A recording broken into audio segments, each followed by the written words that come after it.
Hi and welcome to The Singing Chef. Today we are going to be making the most sensational 3-step process homemade French fries. I'm going to walk you through every single step so that you absolutely nail this recipe. It's absolutely foolproof, but you must follow each step. They're all very, very important to getting the perfect French fry. Let's do it. Let's cook.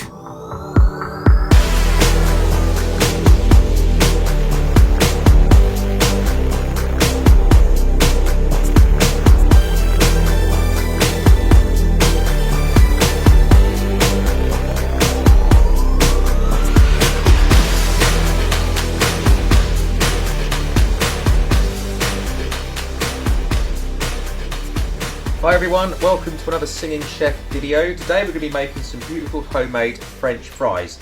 Now there is several ways of doing this, there's lots of recipes out there, but this is the best one that I've come up with. Relatively simple, but there's a few stages to it, and some people out there have blindsided, or should I say, missed out the vital steps, and I will show you those important and vital steps in this video. So I've had a couple cut already. But what you need to do is get yourself, like I say, some normal, relatively sort of largish size white potatoes, peeled, and you want to make no more than like 1 centimetre slices, being very careful. And again, get yourself a nice flat board, and you want to make, again, no more than about 1 centimetre slices, so you end up really nice sort of fine cut chip. And you want to put them over in your bowl. Now this was for roughly 4 to 5 large-ish potatoes, which will make enough for at least 2 people. Now when you're at this stage, it's really important that we put some water in here with some salt.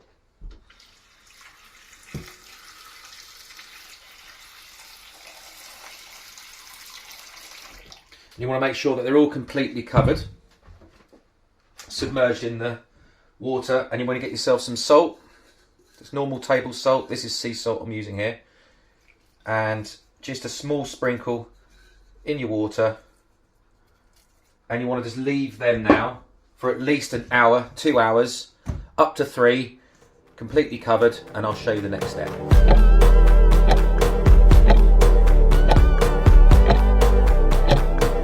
Right, so our French fries have had some time in the salt and water. They've roughly been brining for about 2 hours. Now the reason why we do this process is because potatoes are very, very heavy in starch, and they tend to go really soggy, and they don't maintain a nice crisp if we just go straight from cutting them into the fryer. Okay, so that little process is probably the most important part of this whole process.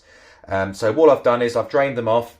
I've put them onto a nice dry tea towel. I've pat dried them. So all we need to do now is put them back into our mixing bowl here.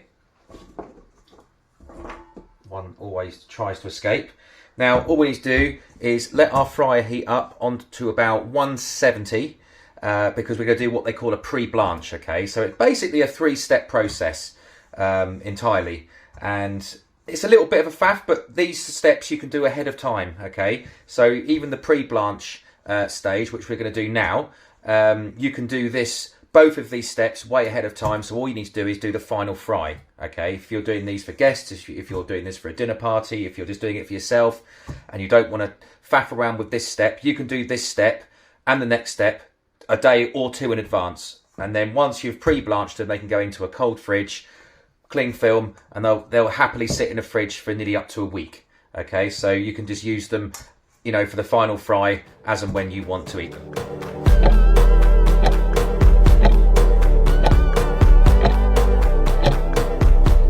Right, so we're over at our fryer now. We're actually in the garden because I don't ever tend to use my fryer much in the house. In fact, I don't use it at all in the house. I don't like the cooking fumes. But we've got our fryer outside in the garden, and we've got our fryer already preheated. We're at a nice 170, okay, for our pre-blanch. So all we're going to do is take our fries and pop them into our basket there,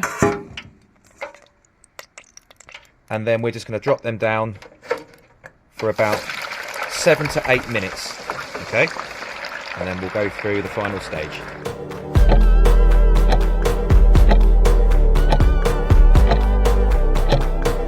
So our fries have had about 7 to 8 minutes on a pre-blanch at 170. So all we need to do is shake those off. And we're going to put them back into our bowl and let them come down to room temperature for the final step.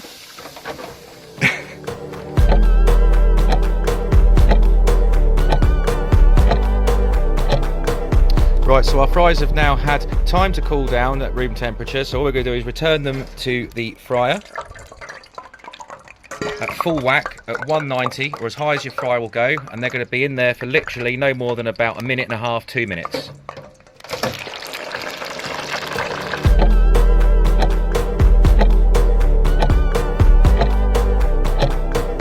And here we are, the final fry has been done. Look at those, absolutely beautiful, lovely and golden. And we're now going to serve them up.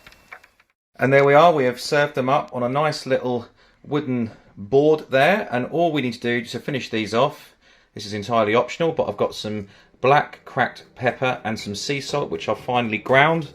And I like just to finish them off with some of that over the top. And just a little bit of parsley, just to make them look nice, especially if you're bringing them to the table and you've got friends over. But there you go, they are the real deal, proper homemade French fries made the only way. Really easy and simple stuff there. If you've enjoyed today's video, you know what to do. Hit the subscribe button, hit the notification bell, that way you won't miss out on any of my new and upcoming videos.